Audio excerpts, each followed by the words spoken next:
Warning. Spoiler alert. Only people over the age of 18 are allowed to watch the video. The game and video may include violence, bloody scenes, torture, kidnappings, distractions, trick, brutal elements, abuse, suicide, schoolgirls, murder weapons not murder weapons, occult club and other horrors. Have fun. And have a good day.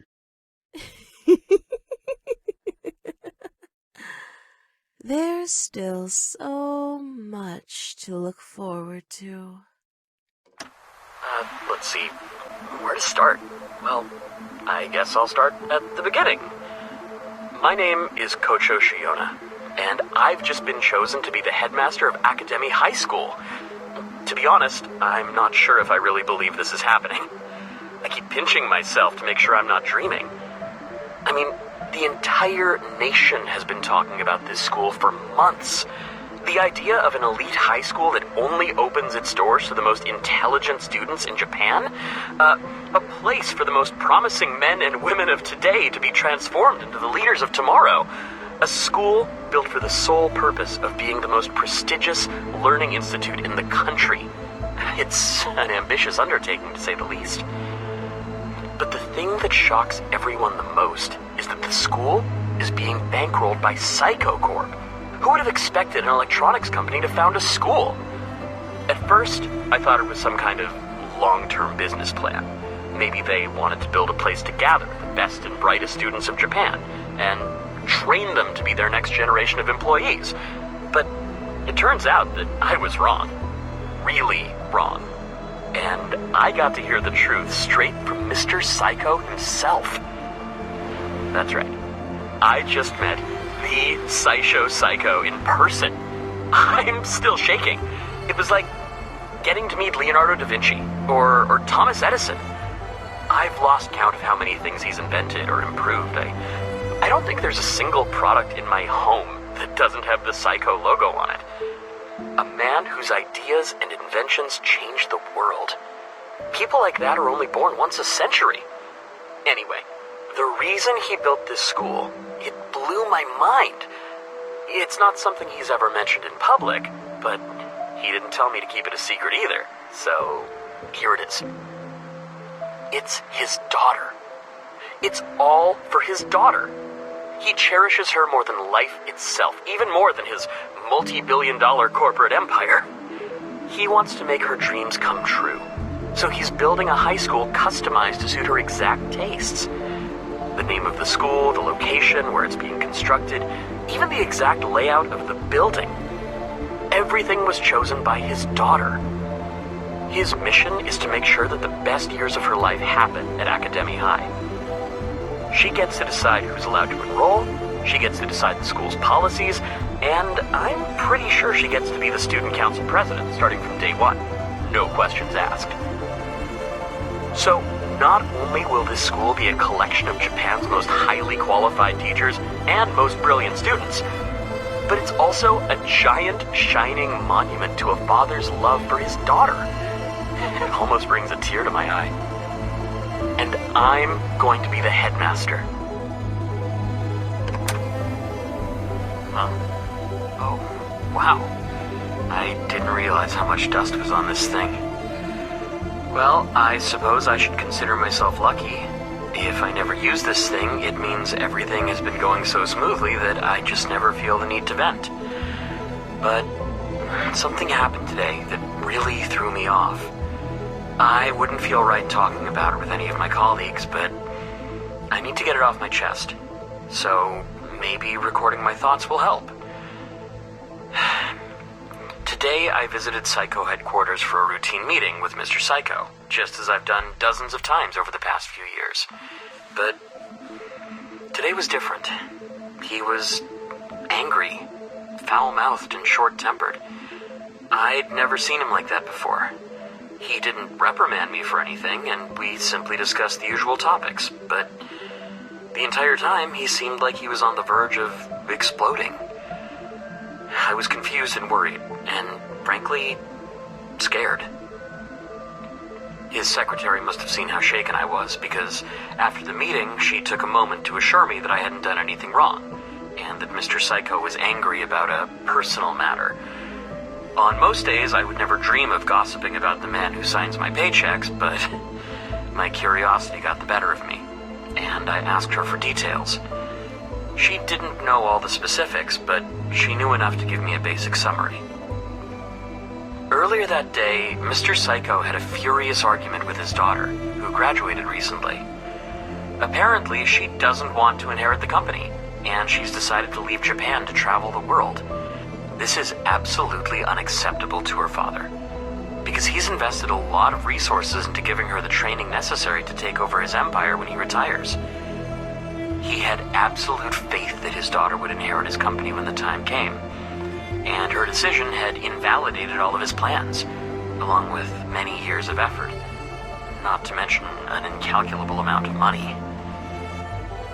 After a long, heated discussion, well, more like a shouting contest from the sound of it, Mr. Psycho threatened to disown his daughter, and she had absolutely no problem with that.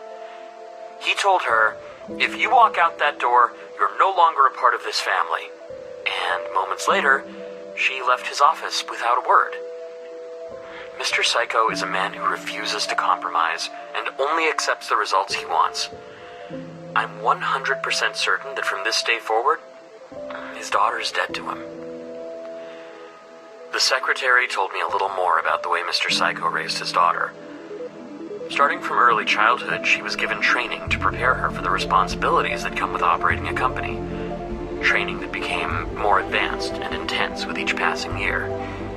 Mr. Psycho also has a son, but he didn't put his son through the same sort of training as his daughter. Instead, he granted his son a perfectly normal childhood, perhaps out of guilt for what he did to his daughter. But now he's making preparations to rapidly change the direction of his son's life, so the boy will acquire the traits and skills that his sister spent her entire life developing. The strangest part is the exact reason why Mr. Psycho's daughter wants to travel the world. One phrase the secretary kept hearing was, "my sister." Apparently, Mr. Psycho's daughter is absolutely convinced that she has a sister somewhere in the world, and that she needs to find her. But Mr. Psycho only has 2 children, so if she says she has a sister, there are 3 options. She's speaking figuratively, she's actually become delusional, or Mr. Psycho has an illegitimate child. At this point, the secretary decided she'd said too much and stopped talking. I had a feeling I was starting to tread on dangerous ground, so I chose not to pry any further. Even though I wound up with more questions than answers, at least now I know why he was so angry. Losing his daughter, along with more than a decade of money, planning, effort, must be an incredibly painful experience. But after hearing all this, it'll be hard for me to look at him the same way I used to. He told me that he built Academy High to give his daughter the perfect, ideal high school life. But now I think that was just a cover story. I think he built Academy High and made his daughter the student council president to put her through the experience of being in charge of an organization. The school wasn't a gift from a father to a daughter. It was just another component of her lifelong training, another step in the process of turning her into the perfect CEO. A training simulation. And now he's going to put his son through an accelerated version of that process. Poor boy. It doesn't surprise me at all that she defied her father and ran away from all that. But in the end, it wasn't pressure or stress that made her reject her father's wishes. It was this weird notion that she has a sister. Maybe all the stress drove her crazy. The weirdest thing of all is that when I imagine Mr. Psycho with another daughter, I have a mental image of what she would look like, but I get a headache if I picture her in my mind for too long. Man, it really creeps me out. If Academy High was built solely for one girl, and that girl has graduated, what happens next? I was afraid the school was going to be shut down, but Apparently, Mr. Psycho just wants me to continue business as usual. A lot of the students who graduate from this school get offers from Psycho Corp almost immediately after graduation. So, I guess this place really did turn out to be a training ground for future Psycho employees after all. I don't feel angry or sad, just disenchanted. Well, it's an easy job, and I can't argue with the pay, so I guess I'll just stay on my current course for now. Man, even though I know that nobody is going to listen to this tape, I feel way better after recording my thoughts. I guess Mr. Psycho's gift was good for something after all. Thanks for hearing me out, Mr. Tape Recorder. With that said, I hope I don't have to use you again anytime soon.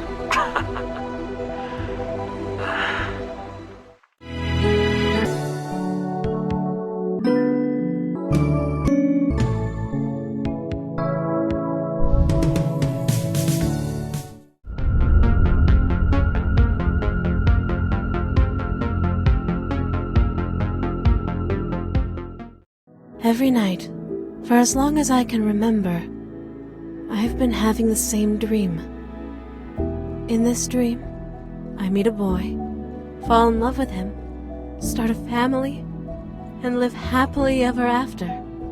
I've always believed that this dream was showing me my future, showing me the person I'll be with for the rest of my life.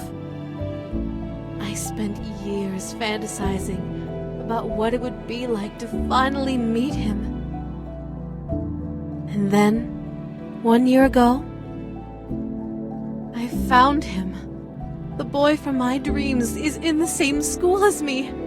But I'm too afraid to speak to him, because I'm worried that I'll ruin everything and make him hate me.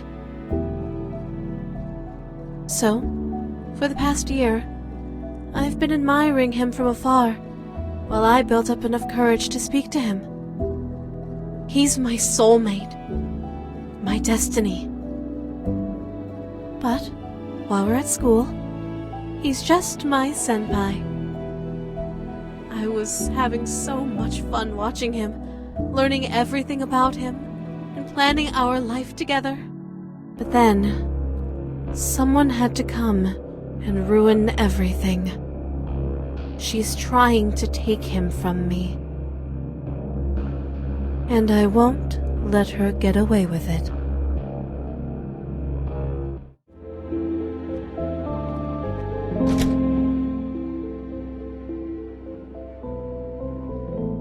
Who would want to talk with me in a place like this?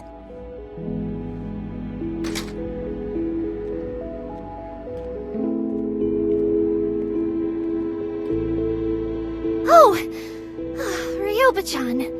Are you the person who left that note in my locker? What did you want to talk to me about? I need to tell you something about the boy you have feelings for. You know who I have a crush on? Oh, that's so embarrassing! Well, what is it? What did you want to tell me?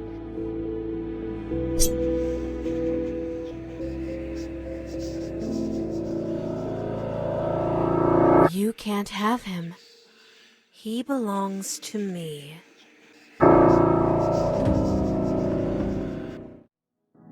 After I disposed of the girl who was trying to steal my senpai, I cleaned up all the evidence. I left no trace of what I had done. Or so I thought. When the police investigated the girl's disappearance, they found a single bloodstain that I failed to clean up.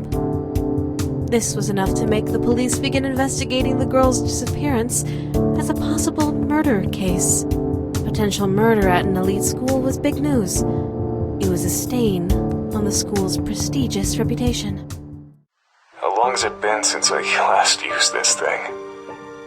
It's been at least 2 decades. Almost 3. Those were better times. I was so young back then. My future seemed so bright. I remember following my dreams. I remember a promising career. I remember being happy. If I could turn back time, what would I do differently? I know exactly what I should have done. I shouldn't have gotten involved with that case. With that girl. Pursuing her was the right thing to do. But if I hadn't involved myself with her, I'd still have a career. When did it begin? I think it was April of 1989. The peak of my career as an investigative journalist. That's when I heard about a murder at the local high school. The police had no leads. I decided to investigate it myself. I tried to be a hero. And that was the worst mistake of my life. The headmaster didn't take it very well. I heard that he struck a deal with the police to keep any future investigations as discreet as possible. The faculty and the student council will be on high alert from now on. I'll need to be more careful in the future. But I can't rest yet. Another threat has appeared. She plans to confess her feelings to my senpai at 6 p.m. on Friday. I need to stop her before then. If I kill every girl who shows an interest in my senpai, I might attract more police attention to the school. So, even though I'm tempted to plunge a knife into her heart, perhaps I should consider avoiding bloodshed. I should eavesdrop on their conversations. I might be able to learn some valuable information. In fact, with a little bit of sabotage, I might be able to ruin their budding relationship and make my senpai lose all interest in her.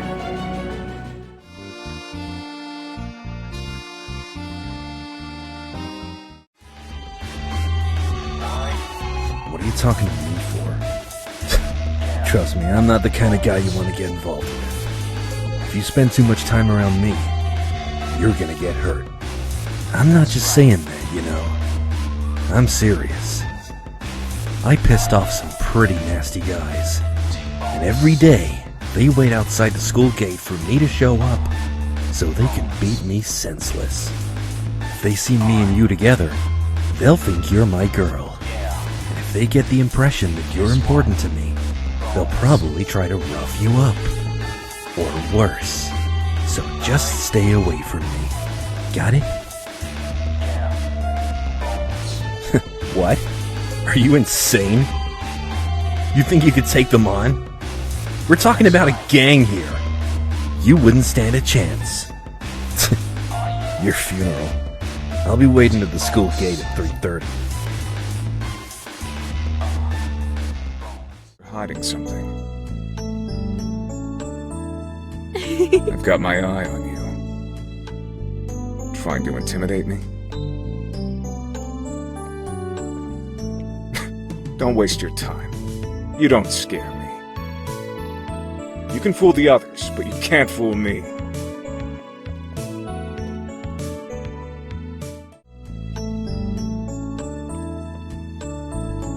Yep, there they are. Right on schedule. You better leave before... Hey, you're not actually going to try to fight them, are you? They'll kick your ass. No turning back now. Here they come.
I've never seen anything like that before. You're not human. After today, I definitely won't have to worry about those guys anymore. If you hadn't stepped in, though, they probably would have killed me. I owe you my life. There's no way I could ever pay you back for what you just did. But there's someone else who might be able to. My brother. He's got connections. You know that street with all the stores? At night, you can find my brother there, in an alleyway. I'll tell him to hook you up with whatever you want. After that, we'll be square, alright? And hey, thanks again.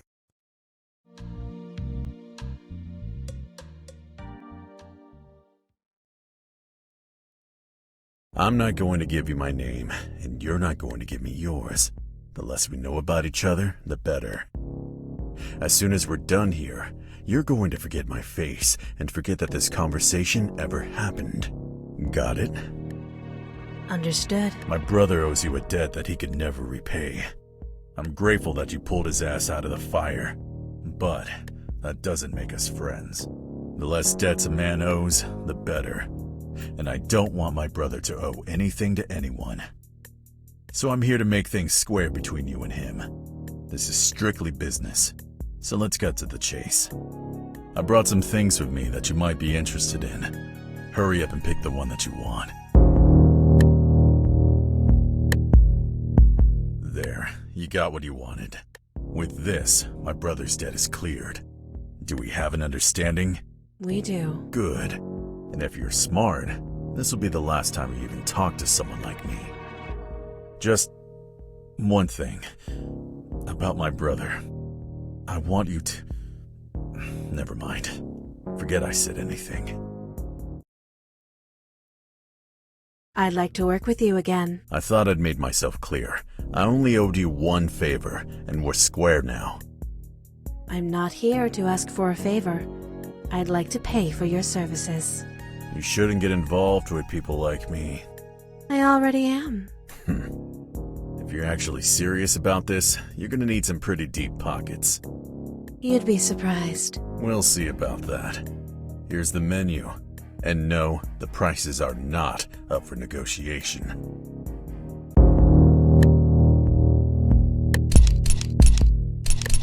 What if I want you to make someone disappear? You serious? Not what I was expecting to hear. You do know what you're asking for, right? This isn't exactly something you can undo. From the look on your face, I can tell that you're not joking. I'm going to warn you that what you're asking for is pretty expensive. With that out of the way, let's talk business. Give me a name and a face.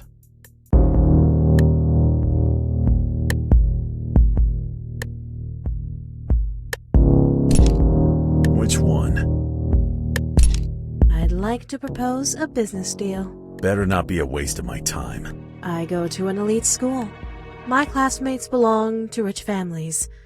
Families who wouldn't have a problem paying ransom money. I'm listening. If I kidnap a student from a rich family and bring them to you, would you pay me for them? Didn't see that one coming. Do you even realize what you're saying? Do you have any idea how risky that would be? But if you could actually pull it off, it certainly would be lucrative. I don't know why I'm sticking my neck out like this, but alright, I'm in.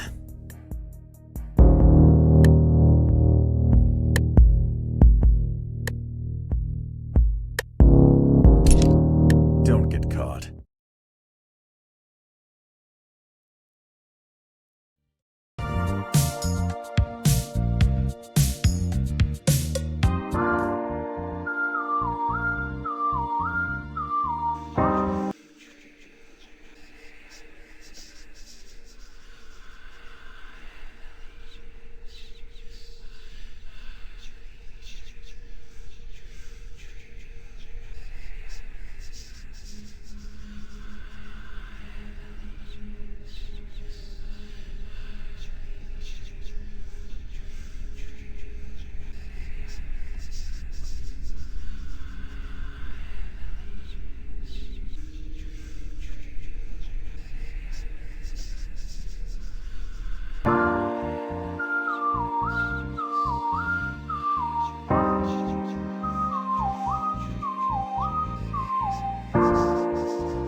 After eliminating that girl, I thought my senpai would be safe.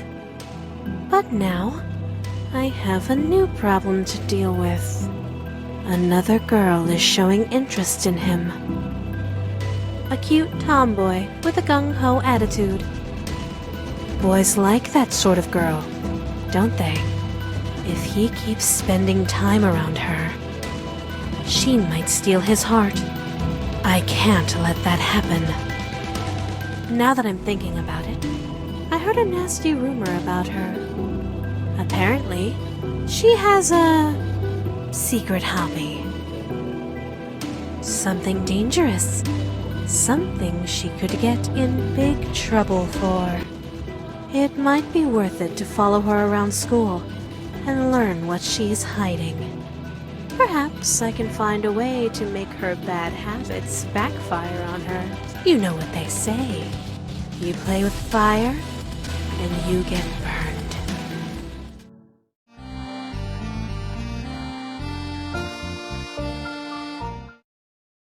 My sweet, wonderful senpai is too popular for his own good. Yet another girl has been getting a little too close to him lately. She's a shy, timid little bookworm.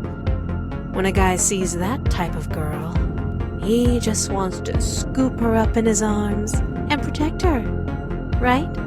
It makes me sick. I need to get rid of her as soon as possible. But if her death is an obvious murder, it might complicate things.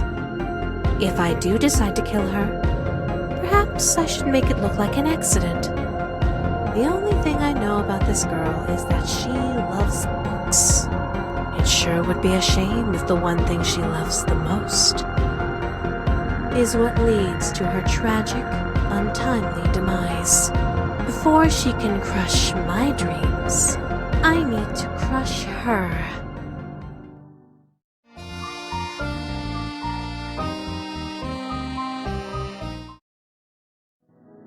My senpai is perfect in every way.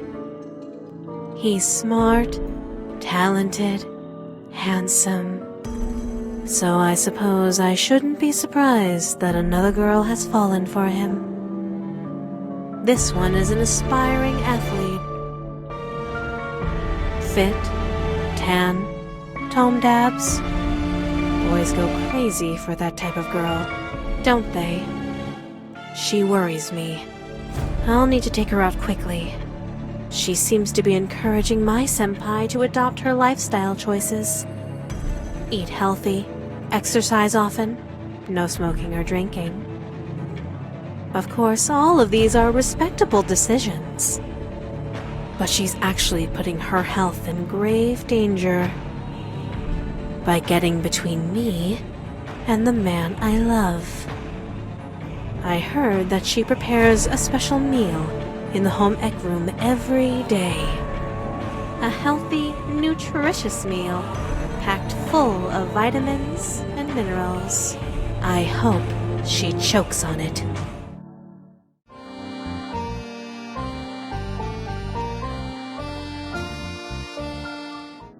Like an insect buzzing around a meal that was left unattended, another pest has begun to orbit around my senpai. The latest girl comes from one of Japan's wealthiest families. She looks down on anyone with less money than her, which of course means that she looks down on nearly everyone. I can tell that she doesn't see my senpai as an equal. It would be more accurate to say that she wants to keep him as a pet. I'd like to say that my senpai has enough sense to avoid getting involved with her. But the promise of a cozy life in the lap of luxury might be too tempting for him. Just to make sure that he doesn't make the wrong decision, I'll have to remove the option from his life altogether. It looks like the only reason she enrolled in academy was for the prestige. She has no intention of studying at all. She spends all day sunbathing at the pool. You know, every year, A lot of unfortunate accidents happen around pools. It would be such a shame if she fell asleep and drowned.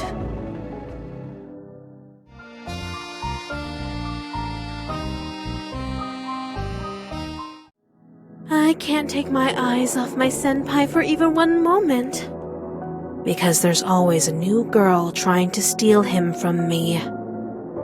This week, my rival is a girl who dreams of becoming a pop idol. She spent so many years of her life learning how to sing and dance. What a shame that all her efforts will go to waste. Bubbly, full of energy, always smiling. Guys can't resist that type of girl, can they? I definitely can't ignore this one. I need to deal with her, and quickly. She set up a stage in the school gym where she rehearses her cute little songs. Microphones, speakers, all those wires and cables. There's gotta be an opportunity in there somewhere.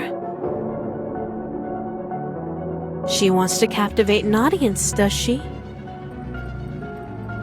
Well, I should lend her a hand and help her give a shocking performance.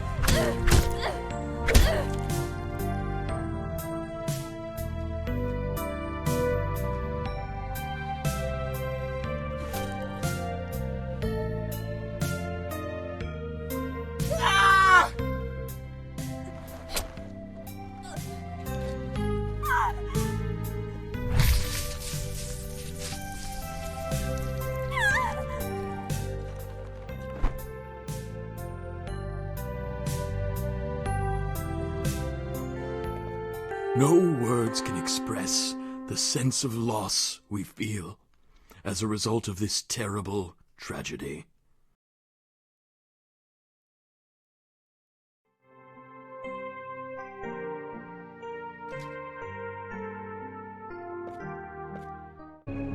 Many girls have competed for my senpai's heart.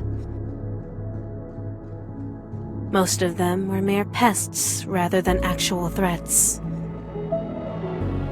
But the latest one is different. Academy's top student, the brightest girl in school, perfect scores on every test, flawless grades in every subject, the perfect combination of beauty and brains. Any guy at school would be honored to have her attention. If she continues to spend time around my senpai, there is no doubt that she'll steal him away from me. It feels like I've been seeing the police patrolling near Academy more often lately. The unsolved murder from earlier this year is still a stain on their reputation. Any bloodshed at this point in time could attract unwanted attention.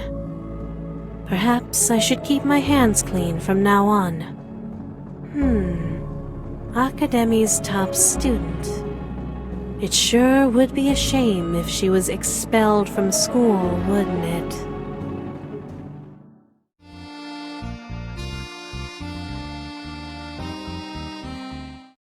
Yamato Nadeshiko. It's a phrase that refers to the traditional Japanese concept of the ideal woman. A woman who is pure and feminine, gentle, graceful, humble, patient, faithful, meek, quiet, timid. Keep the house clean, bear lots of children, respect your husband no matter what. Know your place. Yamato Nadeshiko. It's often said that this type of woman is going extinct. That it's rare to find a woman who embodies those traits in this day and age. But there's one girl at Academy who fits that description perfectly. The most popular girl in school. Every boy wants her. Every girl wants to be her. Even my senpai has fallen under her spell. Well, it's time to break the spell that this witch has cast over the school. I'd like to stain her perfect reputation and turn her adoring fans into her enemy.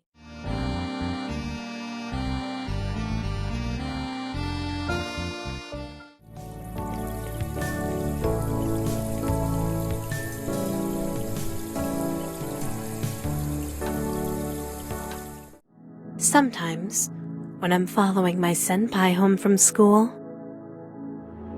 I notice that he likes to buy certain magazines from convenience stores. Magazines featuring reviewer idols, attractive young women who strike provocative poses in revealing outfits. He's a big fan of one girl in particular.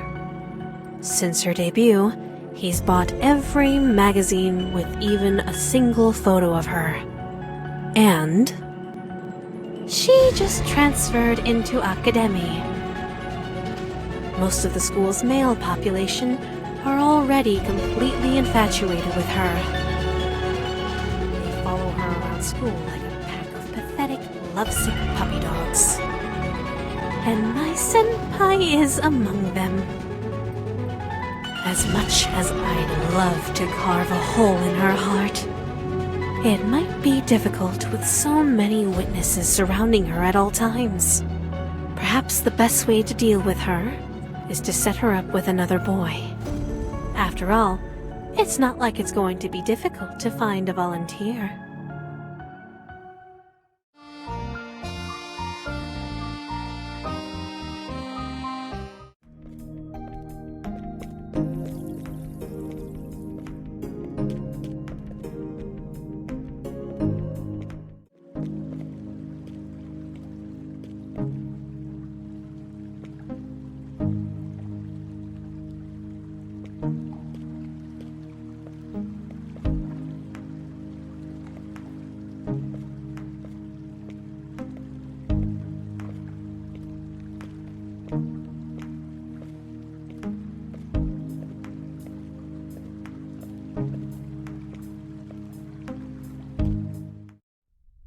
I've been trying to avoid acknowledging him, but at this point in time, that's just not possible anymore.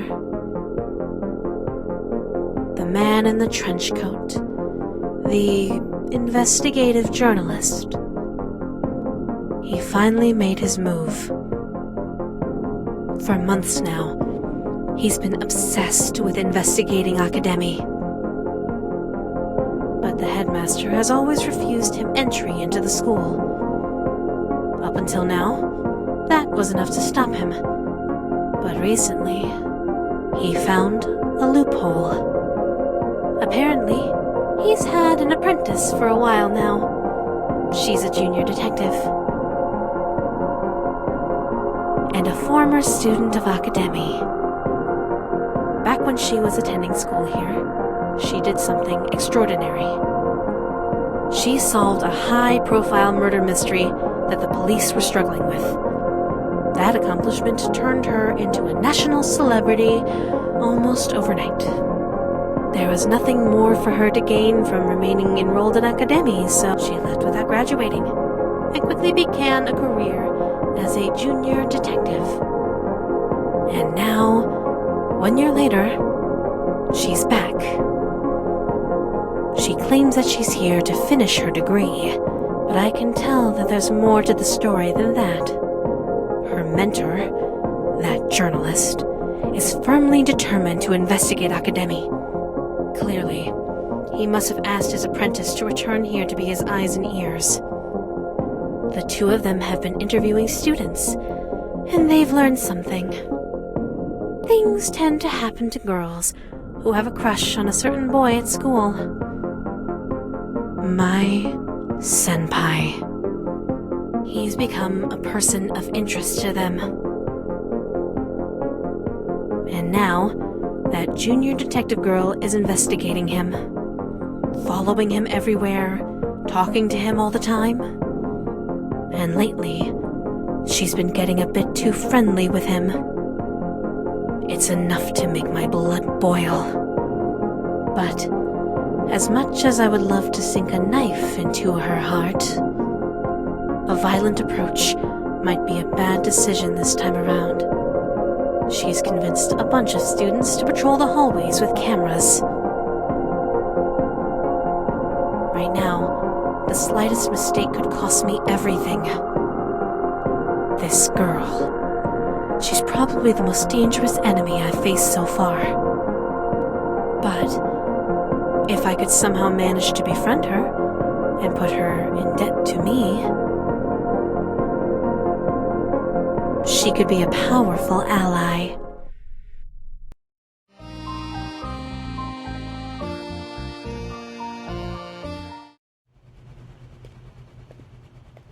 Your diary fell out of your book bag. I picked it up to put it back, and I accidentally saw what was written on one of the pages.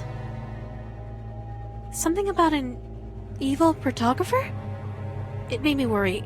Are you in danger? Do you need help? Please, tell me what's going on. You don't need to make up an excuse. Just admit that you were snooping around in my bag. But, yes, I'm dealing with a problem that I can't handle on my own. There's an abandoned insane asylum just outside of town. I had a rumor that a man is luring girls inside, threatening them at knife point, and forcing them to strip for him.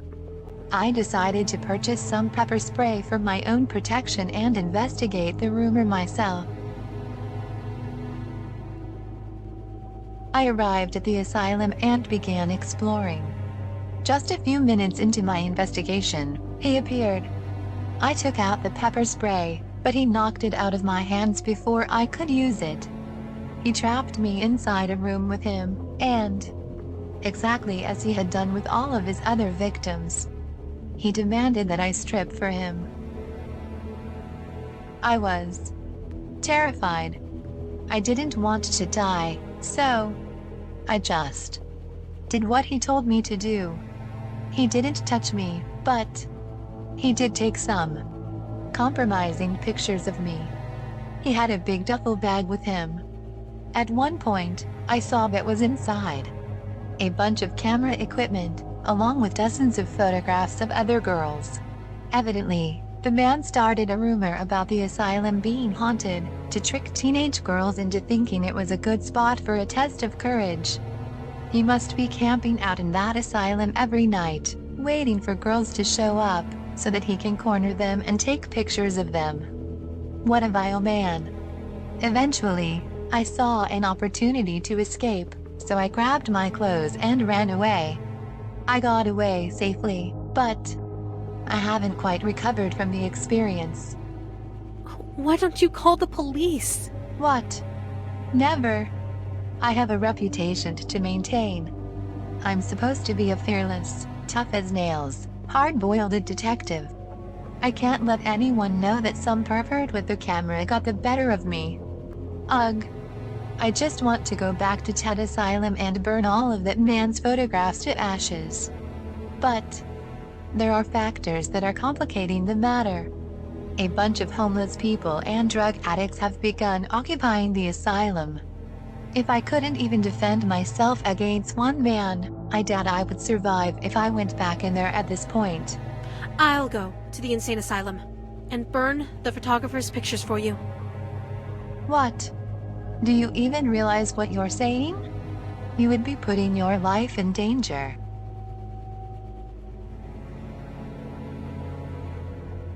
Don't worry. I'm tougher than I look. If you actually succeed in burning those photos, well, I can't possibly overstate how much that would mean to me. My career is riding on this, after all. Trust me, I'll be fine. Give me your phone number so I can call you when the problem is resolved.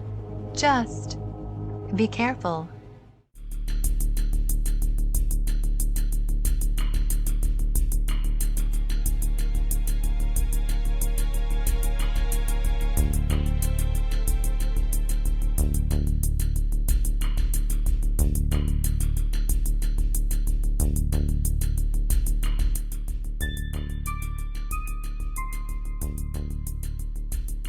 itchy.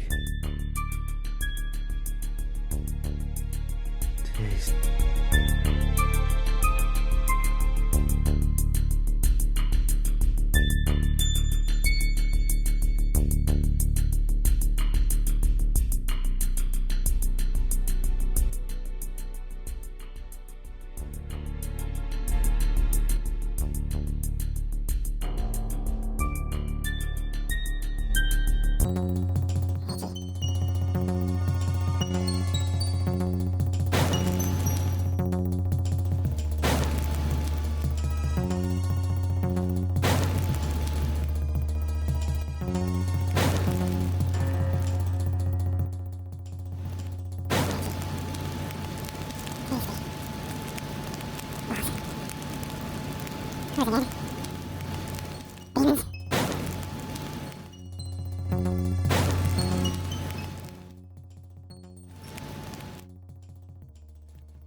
Before Ryoba burned the pictures, she grabbed one photograph to keep with her as proof that she was in the asylum. Ryoba returned home, calls her rival, and informs her that the pictures have been destroyed. She also invites the girl to her house to see the proof. Ryoba's rival arrives at Ryoba's home. When she sees the photograph, she knows that Ryoba is telling the truth. Ryoba lets the girl burn the photo so that she can put this dark chapter of her life behind her. Then, Ryoba offers her rival some tea. After the massive favor that Ryoba did for Sonoko, she can no longer consider Ryoba to be a murder suspect. Over a cup of tea, Ryoba describes the deep feelings she has for her senpai, and explains how heartbroken she would feel if anyone took the boy away from her. She asks Sonoko to stay away from her senpai. Sonoko states that Sei must continue to investigate senpai as a potential murder suspect, but will not attempt to date him. Sonoko is no longer a threat, and the two girls are now the best of friends.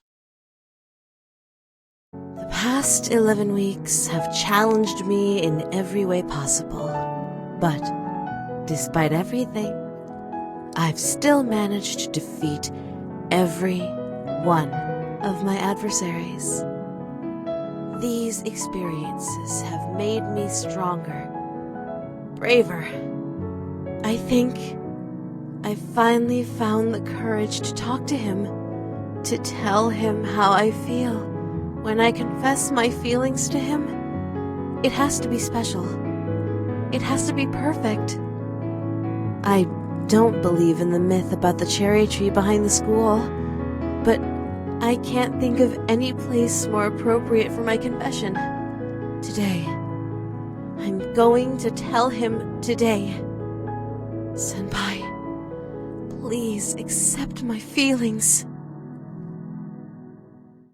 From the school gate, I witnessed the girl do more than just stalk an upperclassman. She stalked any girl who spoke to him. Through student interviews, I kept tabs on what happened to those girls.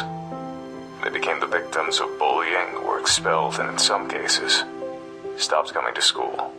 I frequently saw the girl running with a mop and a bucket, as though she always had some sort of mess to clean up. That girl was using manipulation, intimidation, and sometimes even violence to sabotage the boy's love life. If she wasn't above that kind of behavior, the possibility of murder didn't seem too far off. I didn't want to believe that a schoolgirl would actually commit murder just to keep a boy single, but the evidence was staring me straight in the face. That's when I learned a crucial piece of information. The girl who was murdered at the beginning of the school year had a crush on the same boy that was being stalked. The final piece of the puzzle had fallen into place. I knew that I had found the culprit. I went to the police with my findings. Took a lot of talking, but I was eventually able to convince them to take the girl into custody.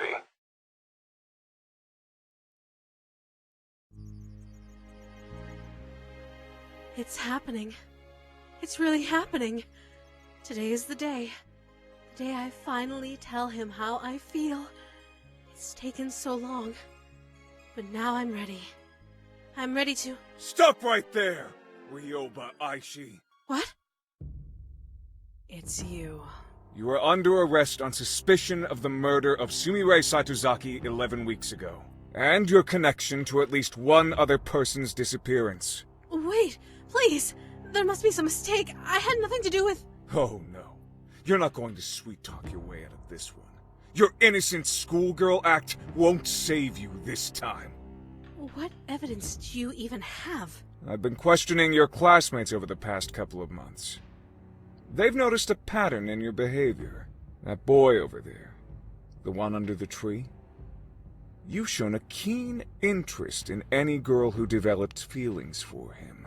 And some of those girls have gone missing. How convenient for you. What's happening here is obvious. You're eliminating any girl who tries to take that boy away from you. And Sumire was your first victim. No! I would never hurt anyone! I swear! I'm innocent! You have to believe me! Save it for the judge. Cuff her, boys.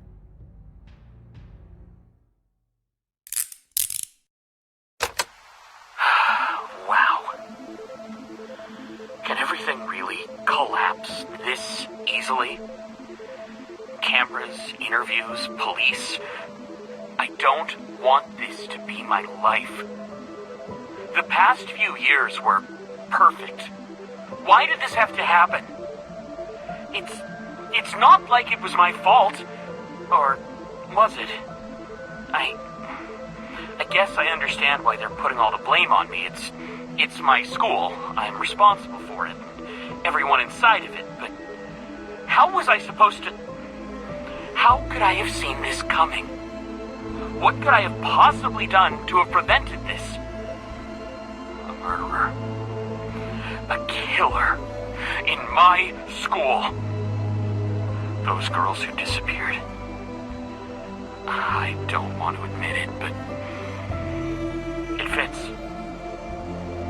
Those missing girls are probably dead. Dead! Was there anything I could have done? Could I have stopped this? Could I have saved them?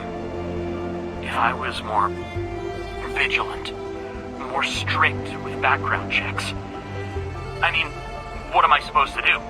Have metal detectors and security cameras in every hallway?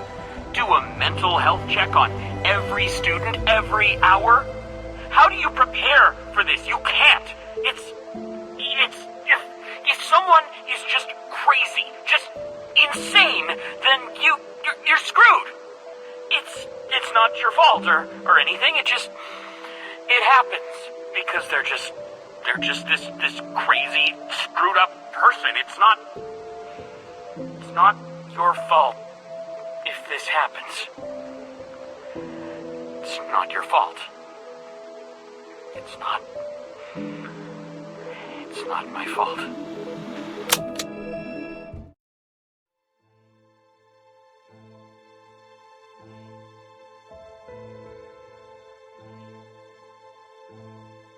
On April 1st, Ryobat Aishi put a note into the locker of Sumire Saitozaki.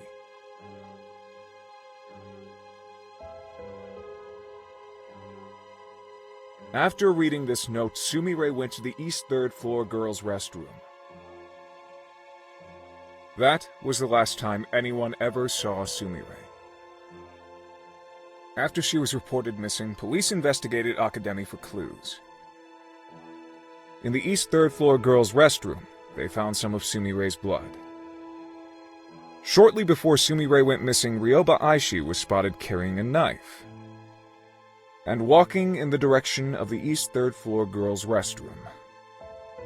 Later, she was seen carrying a large garbage bag towards the school incinerator.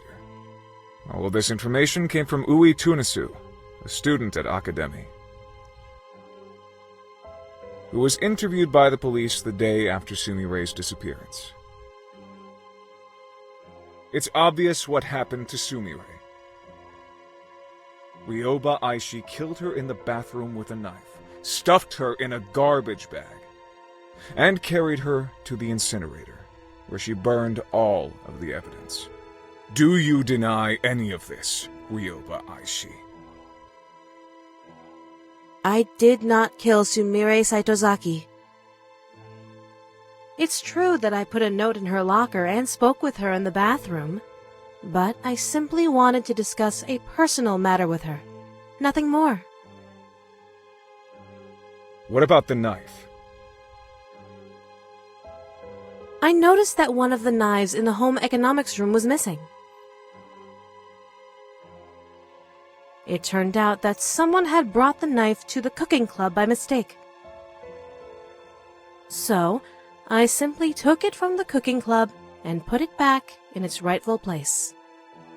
And the garbage bag. How do you explain that? I love my school. I can't stand to see trash and garbage piling up everywhere. I do my part to keep the school clean, just like everyone else does. You always have a convenient explanation for everything, don't you? Do you really think anyone in this courtroom is going to believe your obvious lies?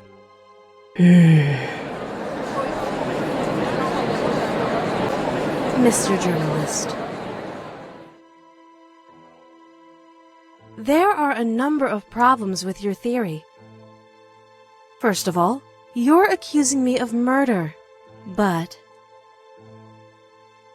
you don't actually have any proof that Sumire is dead.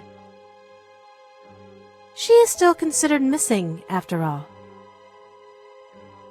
I think she simply ran away because of the stress of studying at an elite school. I pray that she is alive and well and will return to us one day. You think I killed Sumire because of 3 facts. I spoke to her, I held a knife, and I burned some trash. However, none of these things are grounds for suspicion. Every day at school, dozens of students talk to each other, touch objects that could be used as weapons, and carry garbage bags to the incinerator. There was nothing unusual or suspicious about my behavior. You know, I think I finally figured out what's going on here, Mr. Journalist. Your apprentice, Sonoko Sakanoe, became a celebrity after she stopped a killer. You're desperate to pin a crime on me because you want to be a celebrity too. The only reason that any of us are in this courtroom today is because you're deeply insecure that your apprentice has accomplished more than you.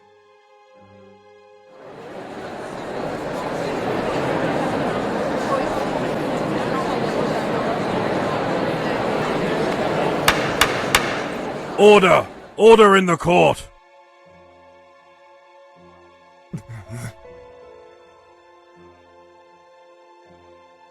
It's true that there is no smoking gun evidence linking you directly to a murder. However, with that said, over the past 11 weeks, you have demonstrated behavior that is suspicious, if not outright incriminating. Your classmates have testified that you've been stalking a certain boy at school. Following him when he goes shopping, following him when he walks home. By all accounts, you're absolutely obsessed with this boy. Furthermore, every time a girl begins to show signs of interest in him, something always happens that removes the girl from his life. You can't possibly expect anyone to believe that these facts are mere coincidence. Clearly, you are sabotaging the boy's love life in order to keep him single. And who else had a crush on that boy? That's right, Sumire Saitozaki. You've been eliminating every girl who comes between you and that boy. And Sumire was your first victim. Order! I said order! Enough conjecture. Let's go over the facts.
Taking all of the facts into consideration, it is clear, beyond any shadow of a doubt,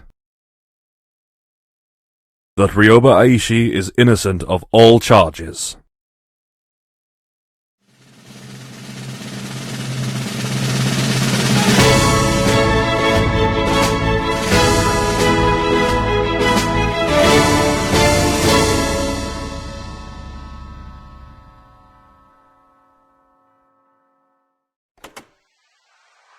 The idea of a murderous schoolgirl was scandalous enough to attract lots of attention. Word of her arrest quickly spread across the entire nation. The trial turned into a media circus. I became a celebrity practically overnight. I didn't want to be a public figure, but I did want my investigative skill to be recognized. I hoped that all the attention would boost my career.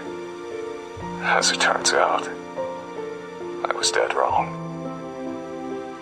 That manipulative little schoolgirl put on the best act I've ever seen. She cried non-stop, feigned ignorance at every opportunity, and had an excuse for every accusation leveled at her. The court fell in love with her, the media fell in love with her, the entire damn nation fell in love with her. She called me a dirty pervert who enjoyed leering at schoolgirls. She called me a fame-seeking yellow journalist. She claimed that I only accused her of murder for sensational headlines. The court bought every word of it.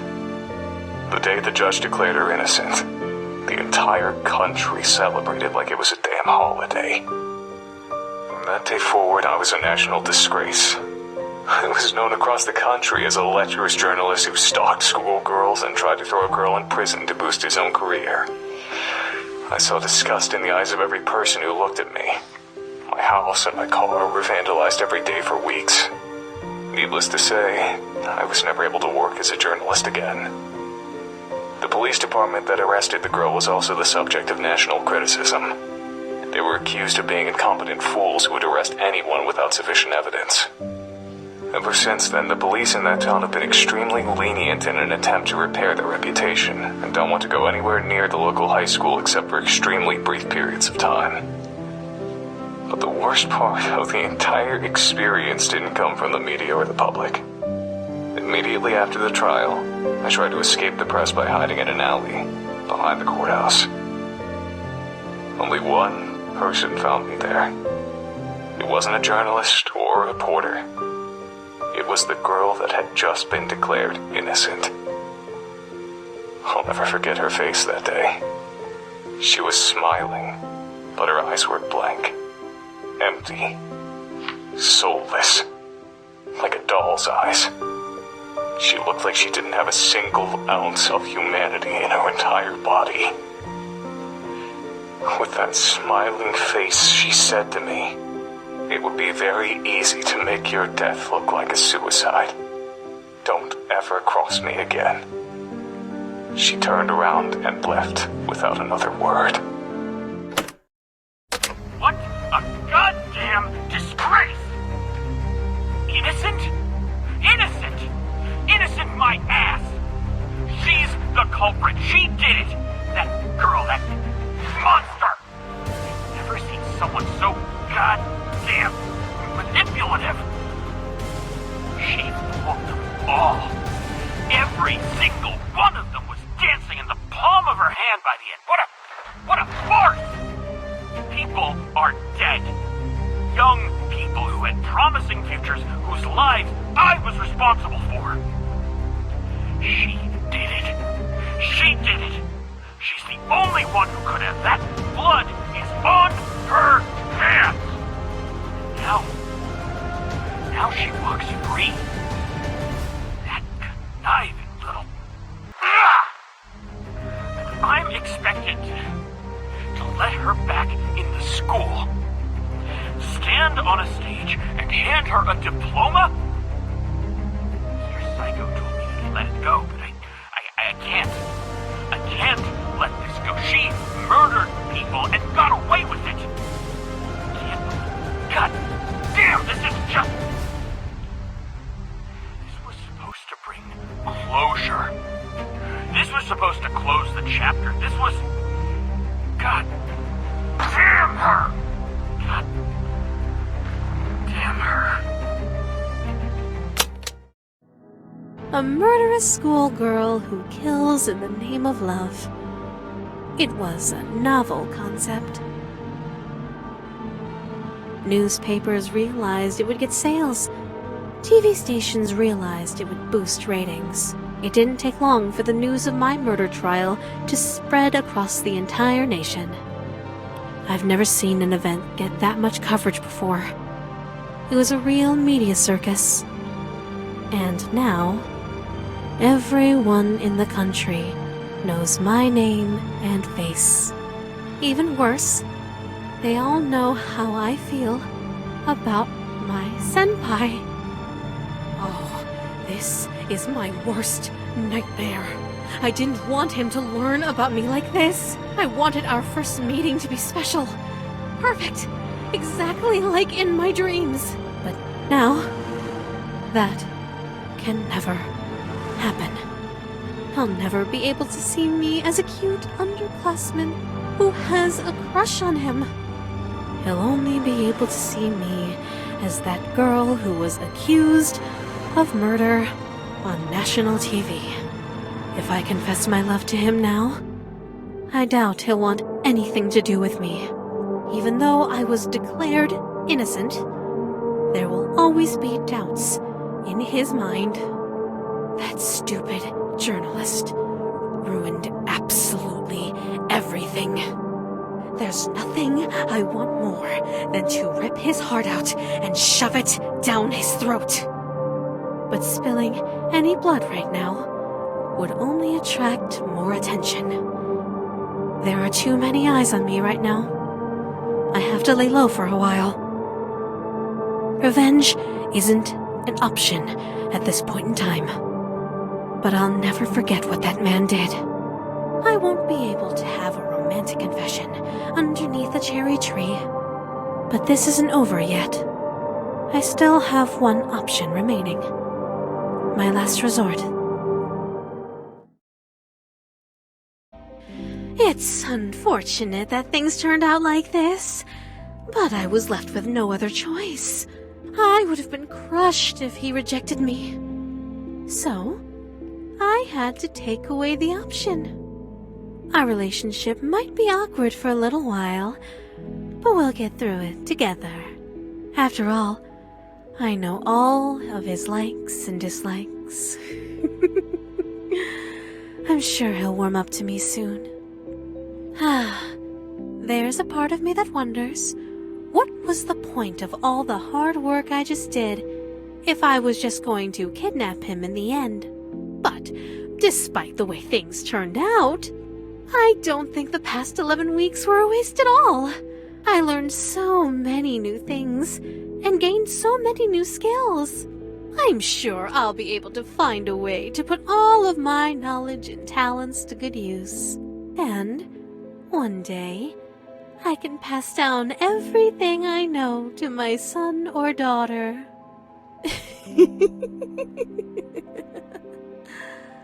There's still so much to look forward to.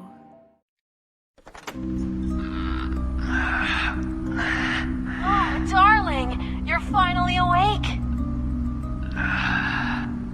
What? Watching you sleep is always fun, but it gets a bit old after 6 hours, you know? What's happening? Where am I? We're in my basement, darling. My mom went through a lot of trouble to get this basement added to our home. What are you talking about? Huh? What is this? Am I tied to a chair? That's right, darling. That's the very same chair that my mother built for my father while she was keeping him here. And now you get to sit there too. Isn't that romantic? Aren't you... that girl's been on the TV lately? What was it? Aishi-san? Oh, you don't need to be so formal, darling. You can use my first name, you know. Oh God. It's not true, is it? All those things the journalist said? I said, use my first name, darling. I'm sorry. I don't know you well enough to... Say my name. Ryoba! Ryoba!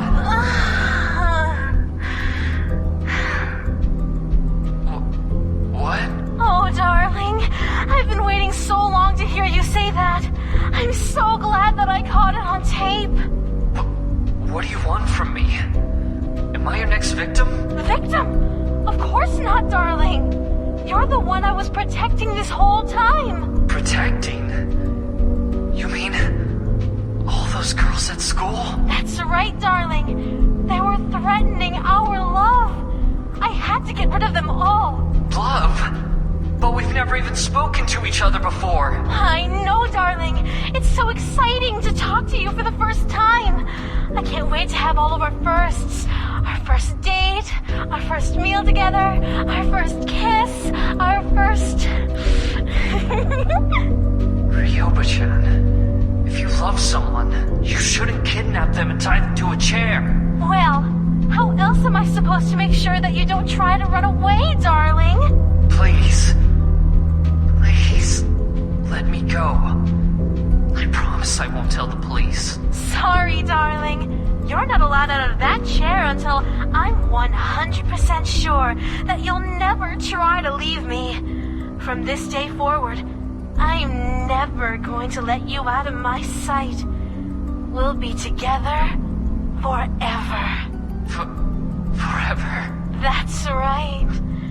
Oh, Looks like it's time to change the tape. One moment, darling.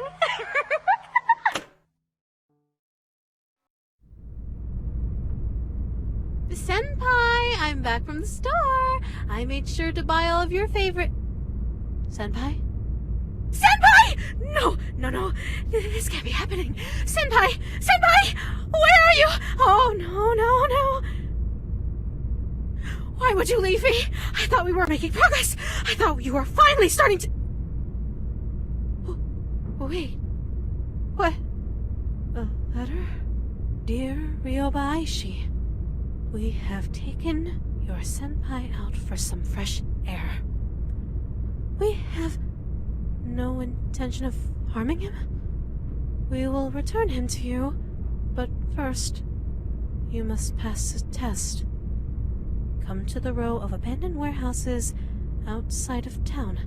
We will be in warehouse AD-79. Bring whatever you want with you, but come alone. You have 1 hour. Signed, Saisho Psycho, CEO and founder of Psycho Corp.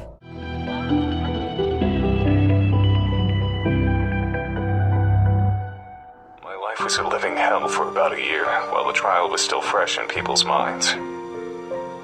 Eventually, the hatred subsided, but it never truly died. There was always someone who recognized me, no matter how much I tried to change my appearance. Finding employment was nearly impossible.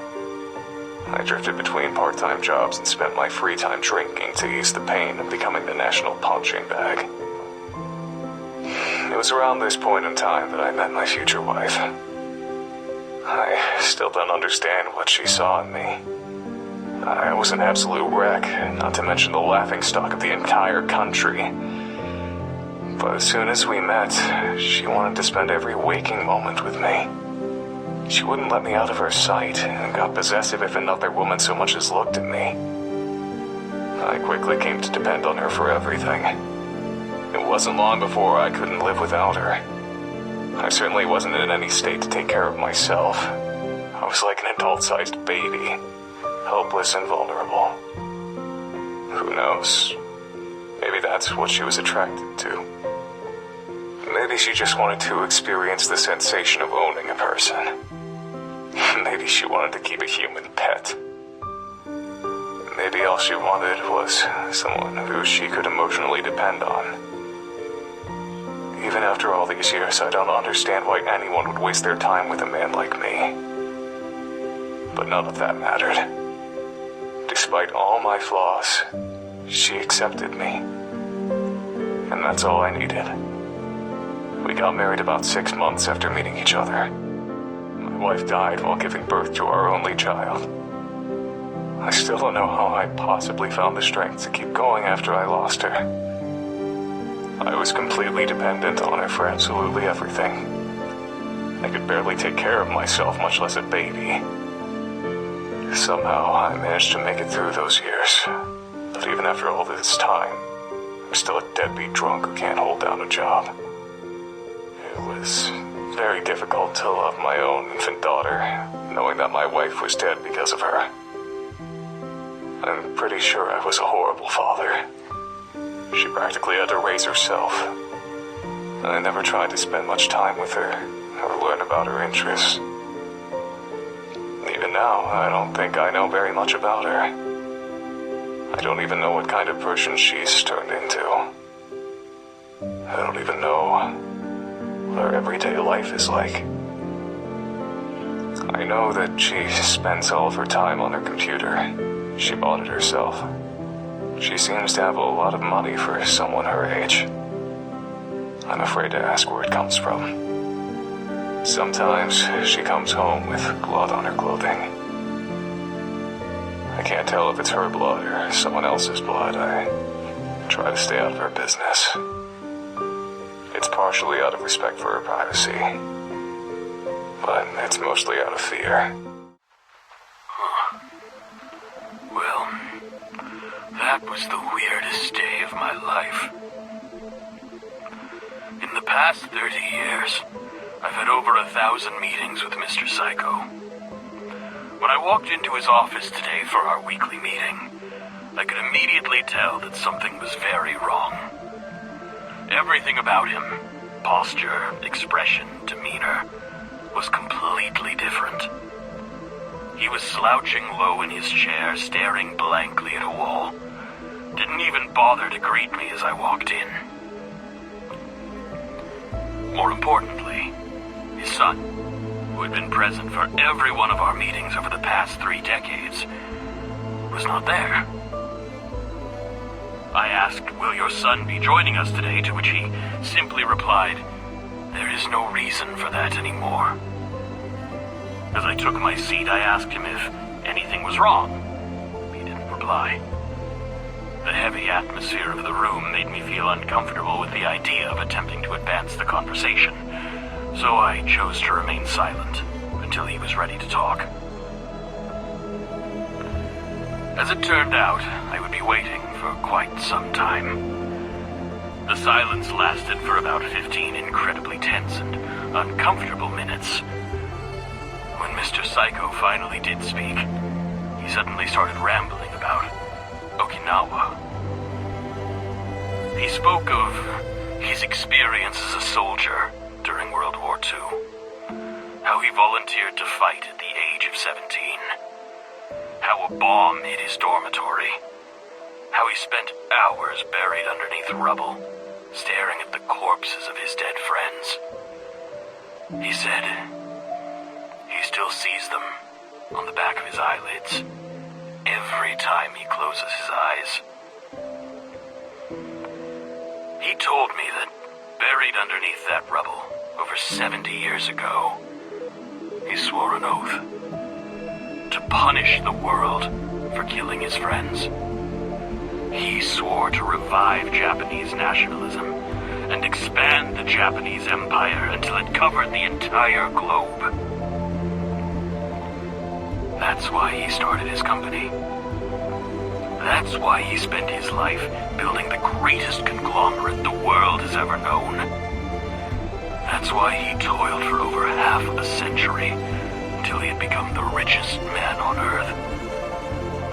It was all for the sake of building up enough power and influence to instigate a war.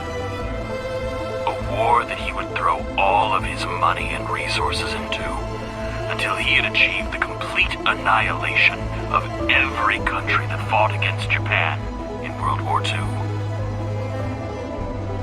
But something happened that he didn't expect. Globalization spread Japanese culture across the face of the planet. Japan's former enemies now enjoy friendly relations with Japan.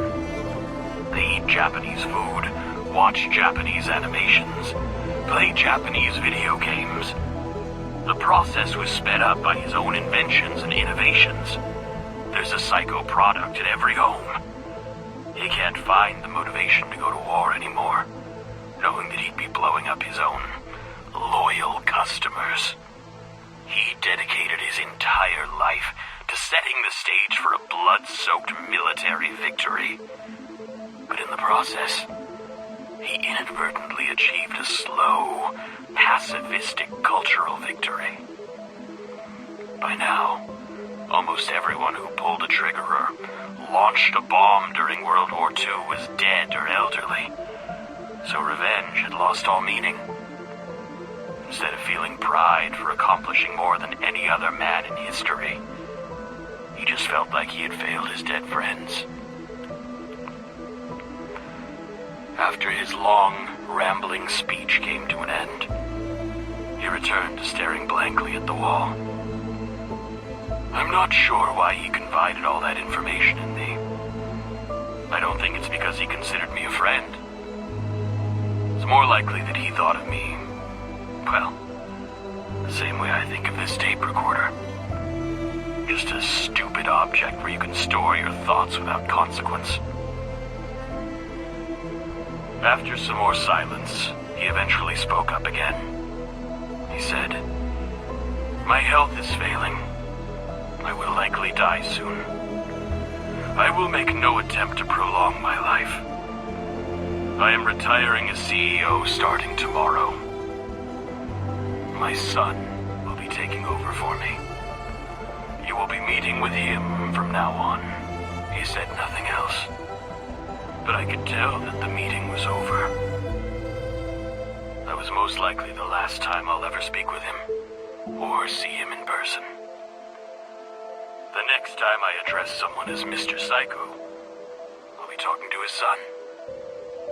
The world's most famous man. Secretly a nationalist with plans for world domination. Harboring a half-century-long grudge. I would tell the media, but it wouldn't matter one bit. Psycho Corp controls everything that the media says or does. Even if I told the world what he confided in me, the media would never run the story, and it would quickly be dismissed as a baseless rumor or crackpot conspiracy theory. I guess, in that sense, he really did take over the world. I've never told anyone about any of this. Never saw a shrink, never had any friends to confide in. I thought that it would be therapeutic to record my feelings, even if I'm only talking to an obsolete machine. But this hasn't calmed me down at all. The only thing to come out of this experience is that all of the anger and hate I've kept buried for the past 2 decades has risen back to the surface.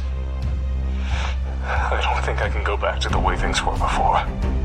I don't think I can go back to wasting my time with crappy part-time jobs, drinking, and sitting on a couch feeling miserable. I don't want this to be my life. But I can't let myself die just yet either. Not until I see justice served. That girl from 1989. She's a grown woman by now, but she's never been punished for the sins of her youth. I can't go on living in a world where a monster like her walks around in public. The only one who knows the truth about her, so I'm the only one who can bring her to justice. I still know how to track a person down. I still know how to learn a person's secrets. I still know how to dig up the truth. For the first time in decades, I feel like I have a purpose. I feel like I know what to do with my life. I'm going to deliver justice to that murderer. I'm going to die trying. This old antique was good for something after all. I found her. It wasn't hard. She never even moved out of her hometown. I've been following her around town for the past week. It's not that hard to follow someone without being spotted if you know the right tricks. The only difficult part is looking at her without being consumed with disgust. Thinking about what she got away with. Thinking about what she's responsible for. It almost makes me go blind with rage. This whole week, I felt like something was wrong. Yesterday, I realized what it was. I'm surprised it took me so long to figure it out. She suddenly changed directions while walking, or linger in one place for seemingly no reason. I recognize that behavior. It's my own behavior. I know what she's doing. She's stalking someone. It didn't take me long to figure out who her prey was. A young woman just out of high school. I don't know what she's done wrong, but she's clearly marked for death. She'll be dead within a week if I don't do something. I once warned her that a killer is stalking her, but I can't repeat the mistakes of the past. In order to convict this monster and send her to prison, I need firm evidence that she's a murderer. If I save this young woman's life, I won't have any evidence. I have to let her die. And I have to be there when it happens, filming her murder. It's the only way to get the evidence I need. The only way to make sure that justice is served. But is this really justice? Letting a woman die? If I don't get this monster arrested, and there will only be more victims in the future. So, letting her commit murder one last time is the right thing to do. Isn't it? I'm a fool. I'm a goddamned fool. I got sloppy. She caught me. I followed her into an alley, lost her in the shadows. Then I heard her voice from behind me. Long time no see, Mr. Journalist. I turned around and saw her just inches away from me. She was smiling. I recognized that smile. It was the exact same smile she wore when she threatened my life in 1989. I didn't know what to do. I just turned and ran. I've broken a truce that lasted almost 3 decades. She knows I was after her.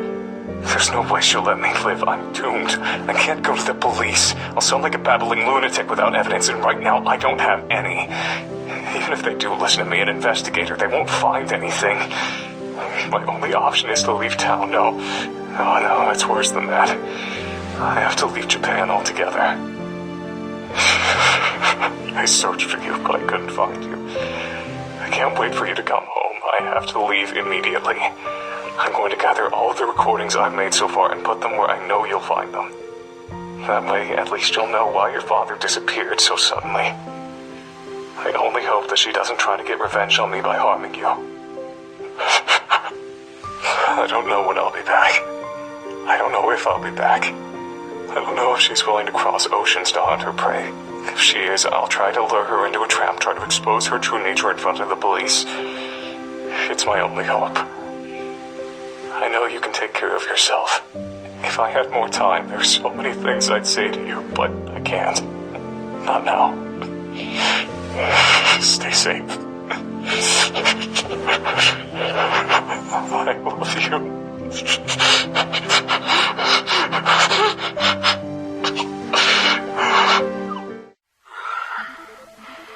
Out of all the different ways it could have turned out, I never imagined it like this. A few days ago, I received an email with screenshots of certain directories on my personal computer. I don't know how anyone could have managed to accomplish something like that, but I can only assume that this person must have been some kind of top-class computer hacker. They threatened to expose what I've been doing unless I meet their demands. Being discovered and blackmailed has been my worst fear for over a decade now, but this person, whoever they are, isn't asking for money.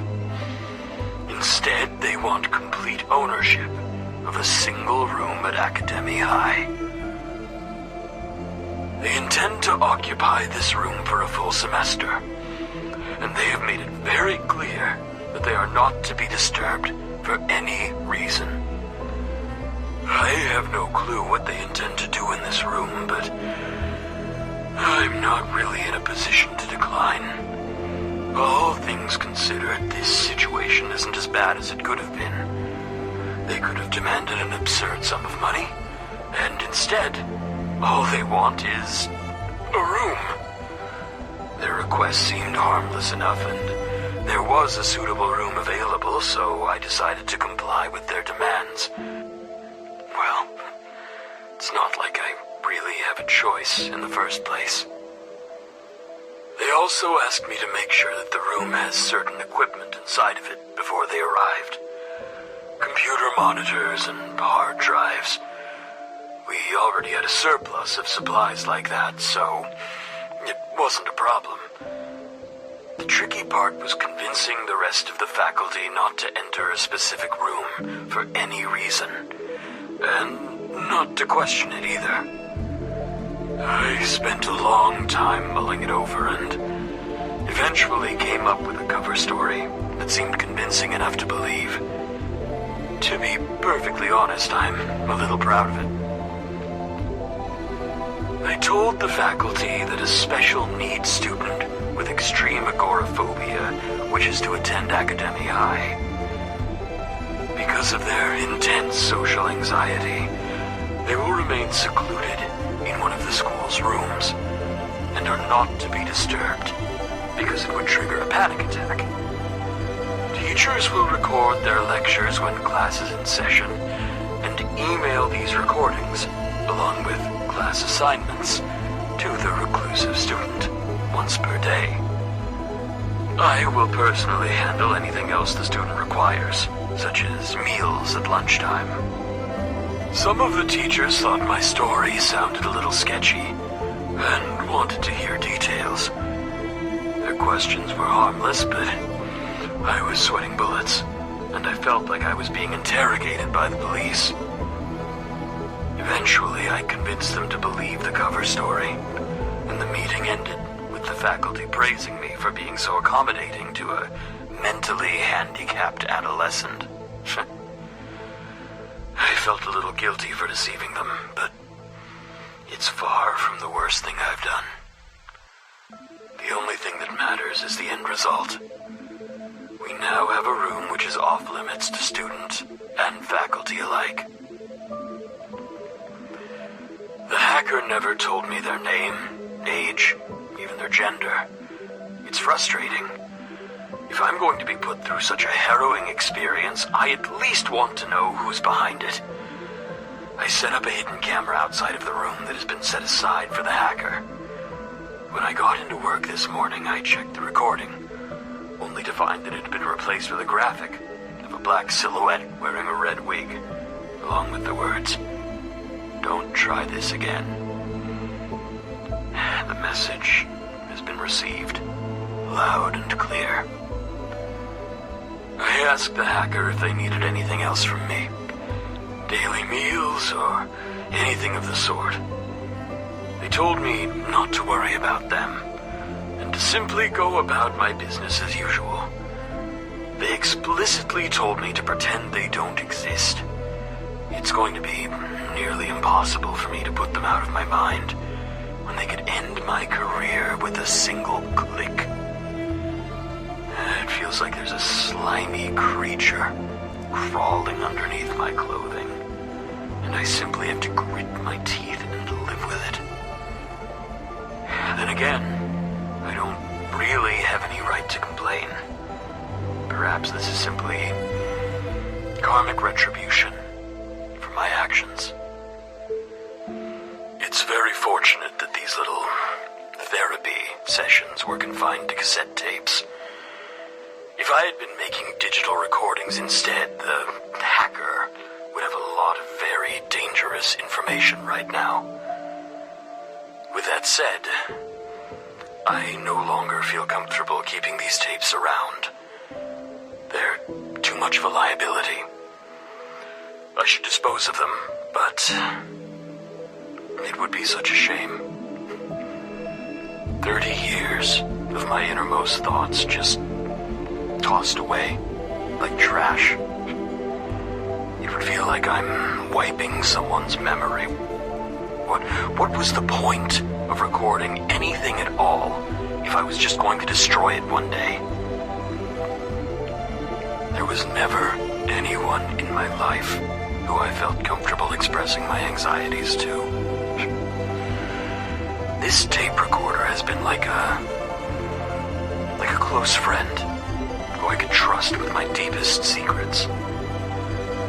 I know I have to dispose of these tapes, but maybe I'll keep them for a few days.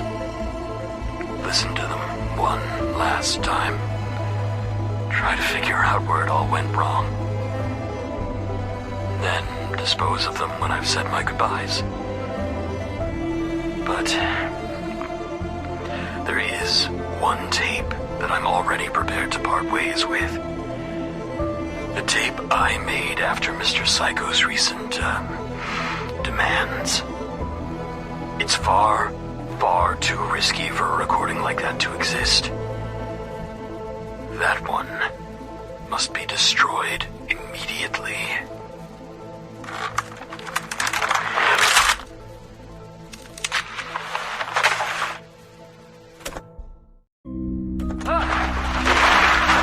Oh, I'm sorry, darling.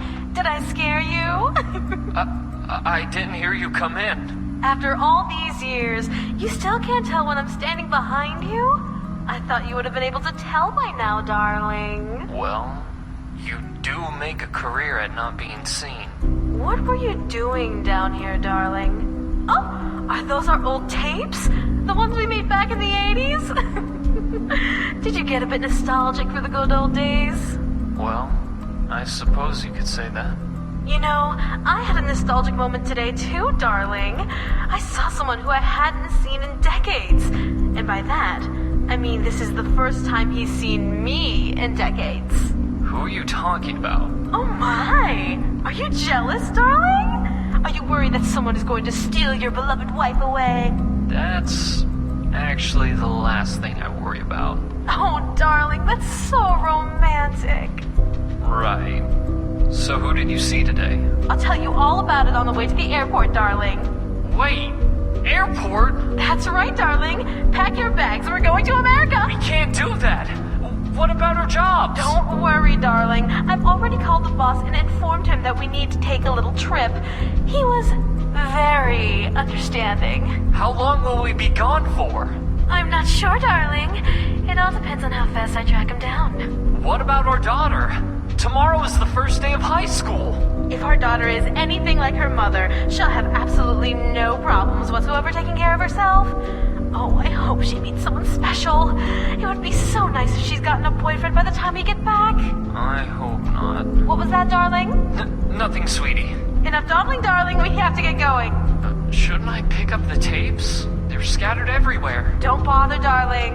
What if our daughter finds them? You know, there's a part of me that hopes she does.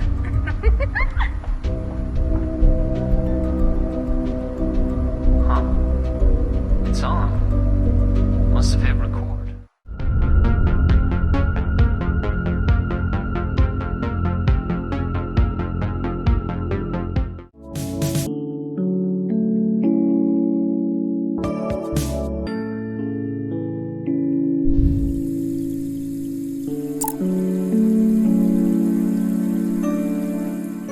Something is wrong with me. For as long as I can remember, I've always felt empty, incomplete, like a part of me is missing. This hollow feeling has dominated my life. I've never been able to feel anything else. My world has always been cold, dark, silent. My mother was exactly like me when she was a child, but when she met my father, everything changed for her. He brought warmth and color and life into her world.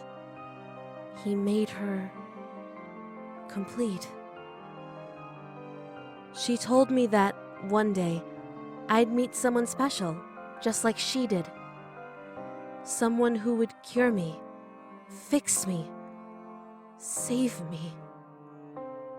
I've spent my entire life waiting for that day, dreaming of the moment when I'd meet the person who would complete me.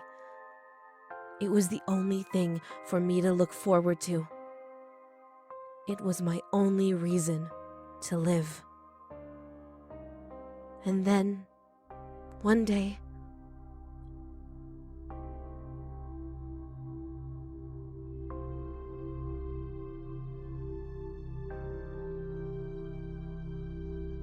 I found him.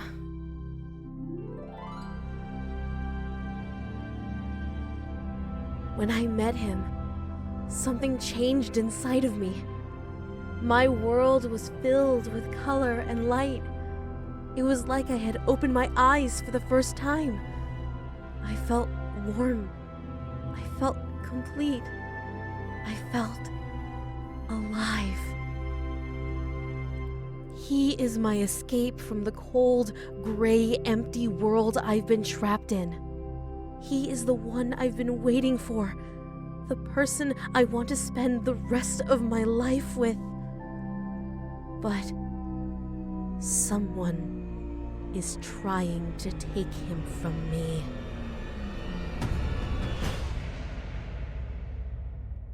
She wants him, but not in the same way that I want him. She could never appreciate him the way I do. She doesn't deserve him. He belongs to me. I have to stop her, even if it means hurting her, even if it means killing her.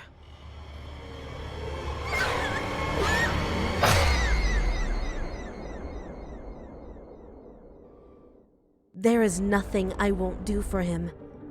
I won't let anyone come between us. I don't care what I have to do. I don't care who I have to hurt. I don't care whose blood I have to spill.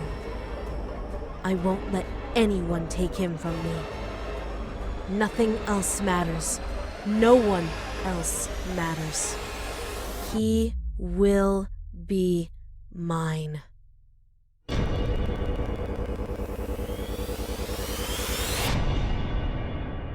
He doesn't have a choice.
I know you're there. Run along now. There's nothing for you to see here. What do you need?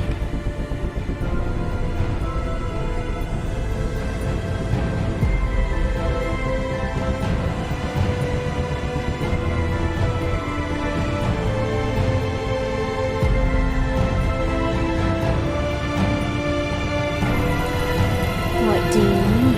Pleasure doing business with you.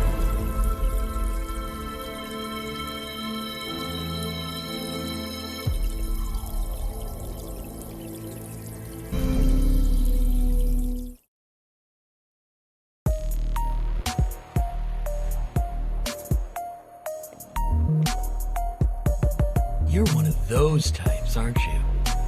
You see a bad boy and you think you're gonna be the one to fix him. Am I right? You think you're gonna turn me into a fine, upstanding citizen, don't you? Well, look. I ain't broken, and you ain't my type. So whatever fantasy you got in your head, it's not gonna happen. Screw off. Why are you still here? Damn, you're stubborn as hell. I'll say it again. I don't want you around me. The only thing I want right now is a smoke. What? I wasn't... Whatever. Do what you like. I don't care.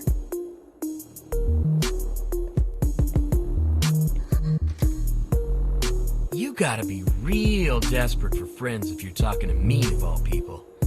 What's the matter? Are you such an outcast that you're scraping the bottom of the barrel at this point? Listen up. We're from two completely different worlds. You live in the light, and I live in the dark. I ain't saying that just to sound edgy. That's just the way it is. You're the type who studies for tests. I'm the type who just steals the answer sheet. Got it? That's the difference between the two of us. We're not exactly compatible. You got something planned? Gonna try and prove me wrong? Yeah, I'm not holding my breath.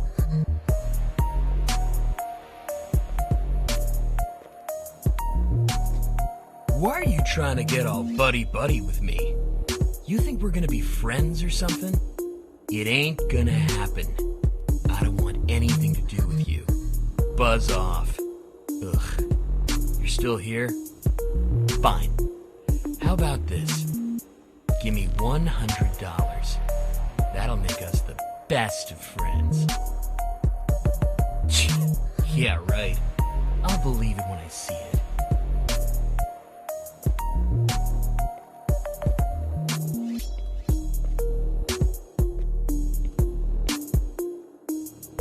Why are you trying to get on my good side? Oh, I get it. You think if you're friends with a big, bad delinquent, everyone is gonna respect you. Huh. It ain't gonna work. Look, you don't want to hang with us. Blood gets spilled, bones get cracked, skulls get split open. Huh.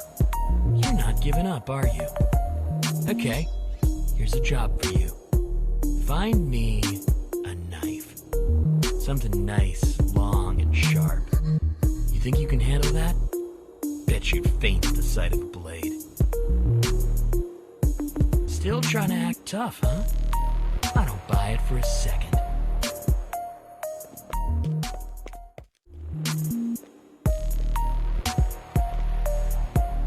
Whoa, where did...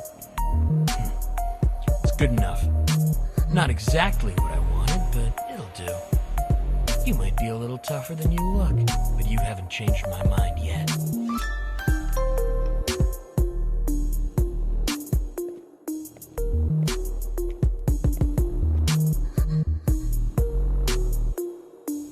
Whatever.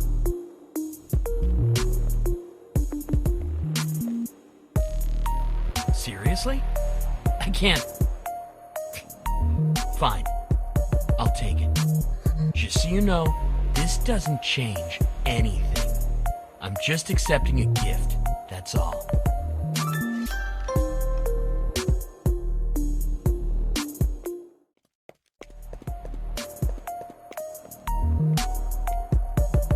But I don't... Well, at least I know you're not here to try and fix me. Ah, screw it. As long as you keep bringing me free crap, maybe I'll let you stick around.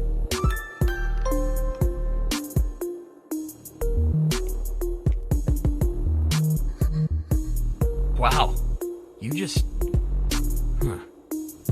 I hate to admit it, but maybe I was wrong about you. I thought your hands were clean, but maybe we're cut from the same cloth after all. We're not friends yet.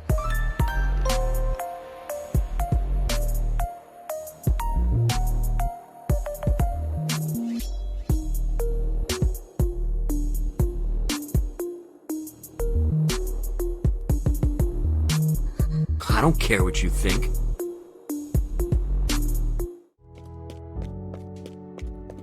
Is someone there? It's you. Why have you come here? Have you come here to taunt me? Do you even know who I am? I know who you are. I know what you are. My father won't allow me to attend school while you are active. He has a reason for tolerating your presence at this school. I don't. You are a vulgar creature that is only allowed to exist because you serve a purpose. If it was my decision, then every last one of you would be exterminated. Have fun while you can. If you and I ever cross paths, you're going to have a bad time. Nice work.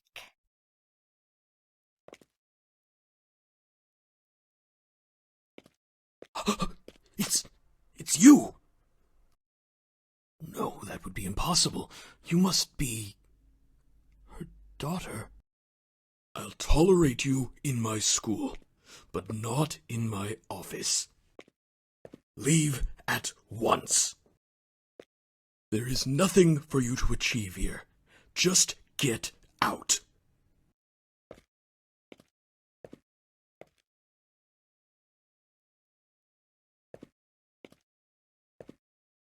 Not another step. A wise decision. Hey, Senpai. Do you ever have recurring nightmares?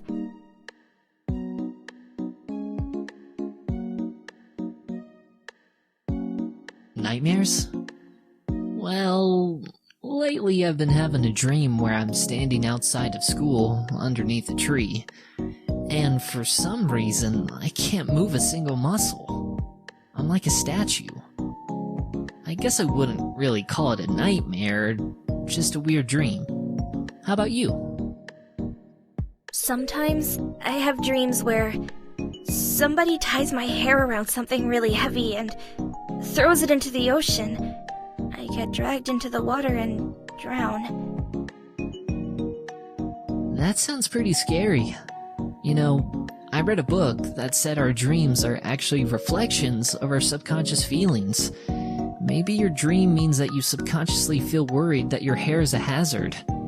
If you cut your hair, maybe you'd stop having the nightmares. No way! It took years for my hair to get this long. I wouldn't cut it because of a scary dream. When do you plan to cut your hair anyway? It's almost touching the ground.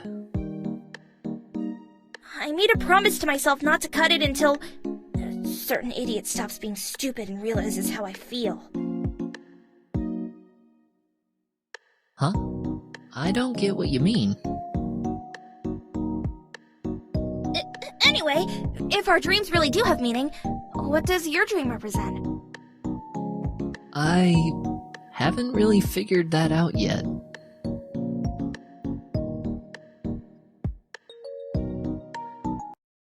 You're the one who wanted to meet me? Your note said that you wanted to talk about blackmail? Yes. I heard you talking with your friend. I know that you have a stalker, and I know that he's blackmailing you. No, you've got the wrong idea. I mean, yeah, someone is stalking me, but he's not blackmailing me. Then why don't you call the police? He's got a hostage. He's threatening to harm them if I go to the cops.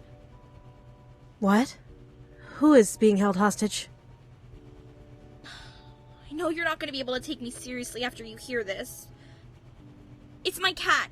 My pet cat. He kidnapped her, and he said he's going to kill her if I call the police. He says that if I want my cat back, I have to go to his house. But I know that if I step foot inside of his home, he won't let me leave. Has he given you his address? Well, yes, but... Tell me where he lives. Why? What are you planning to do? I'm going to rescue your cat. What? Don't try it! He's a dangerous person! So am I. You don't know what you're getting yourself into! Just hand over his address and let me handle it. Fine. I just want this horrible experience to end, one way or another. I'll text you his address. Thank you. But don't blame me if you get hurt. And don't let anything happen to my cat! Don't worry. Leave it to me.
You think your brother's bad?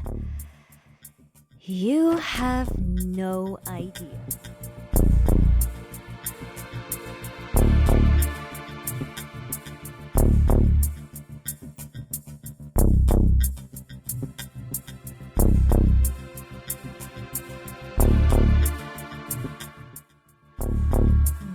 Now, where did I put that cake mix? I think I'll add some extra frosting. I hope we're not out of vegetable oil. 4 eggs. Okay.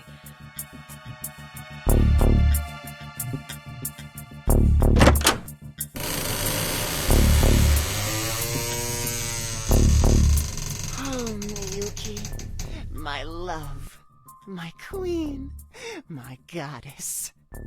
I knew you were real. I knew you existed somewhere in the real world. I knew we'd finally be together one day.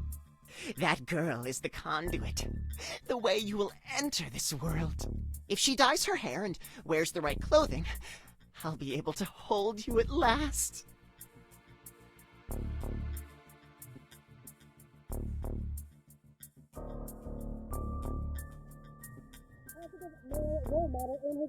Oh, what was I supposed to do? Quit my job and stay home? It's really going to happen. You will be mine. You will belong to me. I will possess you.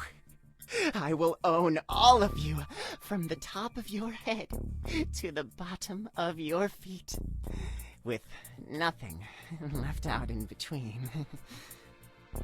I will cherish you, and treasure you, and worship you every day, forever and ever and ever.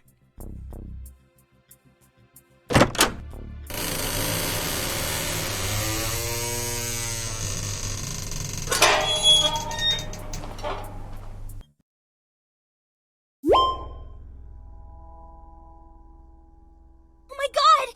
That's my cat! I can't believe it! You really rescued her! Now I can finally report that scumbag to the police! I need to return your cat. And I need to have an important discussion with you. But it's too late at night right now. Please meet me at my house before school tomorrow. I will! And one last time, thank you. Osana is eager to report her stalker to the police. However, she knows that the process could take a long time, so she decides to visit Ayano's house and get her cat back before contacting the police.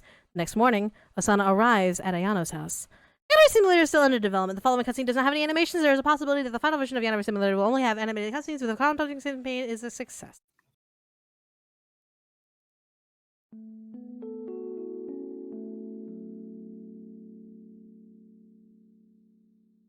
You have a nice place, Yan-chan. Thanks. Where are your parents? Overseas. So you take care of yourself? That must be hard. I manage. I want to thank you again for rescuing my cat and saving me from that stalker. That was a horrible experience. I'm so glad it's all over.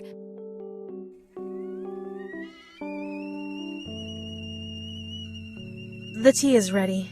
I'll be right back. Feel free to keep talking. I can't imagine what it's like to become obsessed with someone after meeting them for the first time. It doesn't make any sense. I'm shocked that there are people in this world who would actually be willing to harm a cat just to get what they want. That's insane! He said he loved me, but I don't think it was love. It was just a sick, twisted obsession that he believed was love.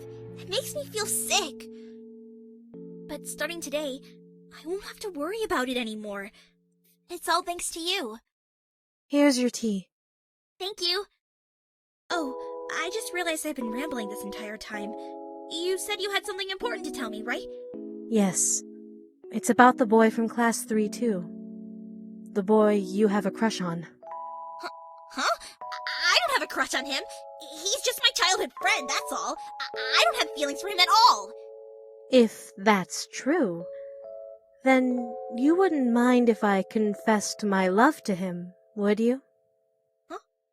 Confess your love? Are you saying that you have feelings for him? Yes. Deep, feelings. I've never felt this way about anyone before, and I can't bear the thought of seeing him with anyone else. I know that you love him, and I know that this is a selfish request, but please, don't take him away from me. Let me try to win his heart.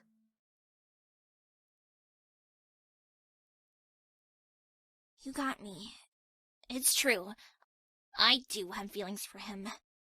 But after everything you've done for me, I could never take someone away from you.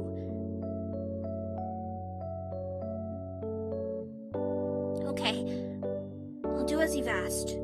I'll stay away from him. Thank you. But you'd better take really good care of him, okay? Don't worry. I will.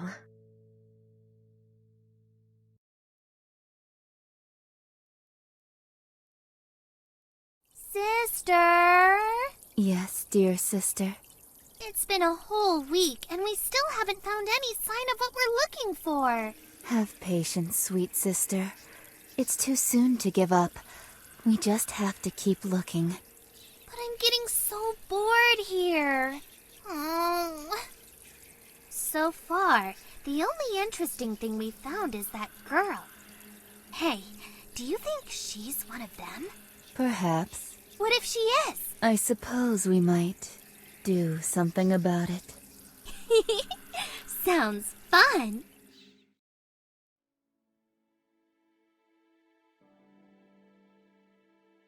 Sana.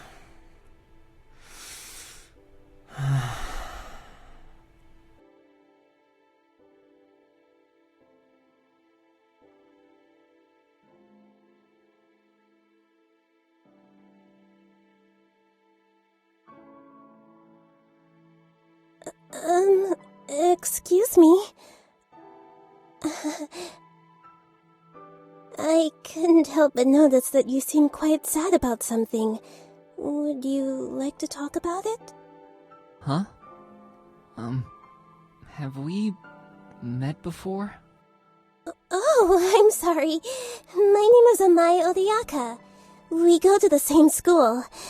I'm sorry if it's strange that I approached you so suddenly. When I see a sad face, I can't help but try to make things better. So, what's wrong?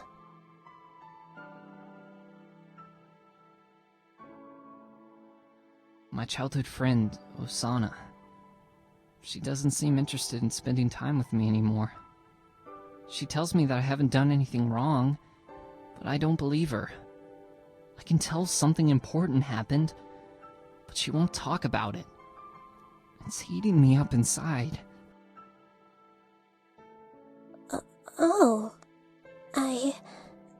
I'm so sorry to hear about that. I can't imagine what that must be like. Hey, it's not much, but maybe this will take your mind off of it for a moment? Oh. Thank you. Go ahead. Take one. It's good. Of course. Nobody makes better pastries than my mom and dad. Actually, I'm heading to my parents' bakery right now. Would you like to come with me? It'll take your mind off of things for a while. Oh. No, it's okay. I wouldn't want to be a bother. It wouldn't be a bother at all. If I just leave you here, I'll worry about you. Well, I guess it would be better than moping around. Okay. Sure. I'll come with you. Then let's get going.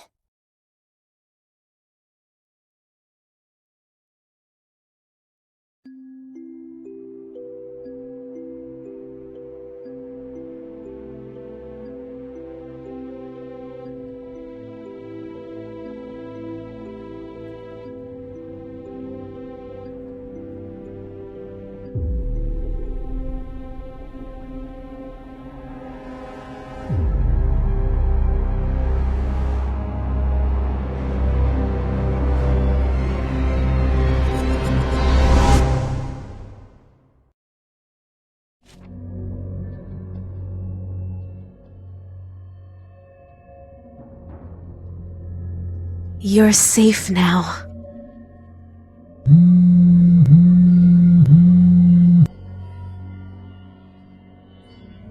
Congratulations on eliminating Osana-chan.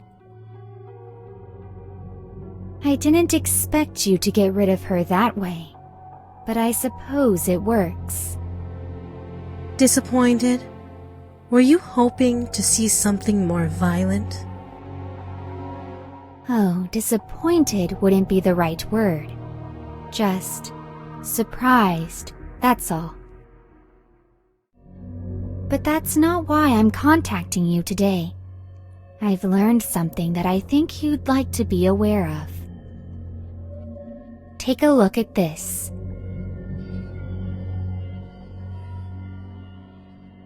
Who is she?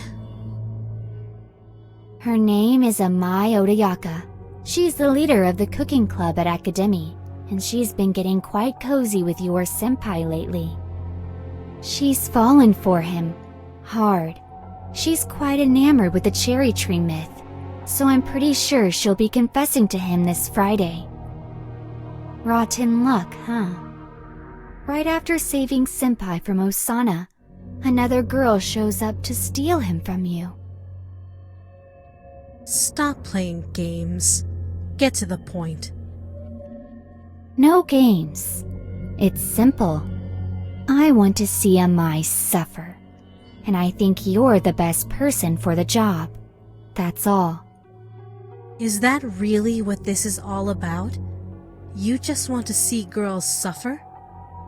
It's a bit more complex than that, but let's keep things simple for now. Remember, you have until Friday to deal with your new rival. Eliminate her, or senpai will never belong to you. He already belongs to me. He just doesn't know it yet.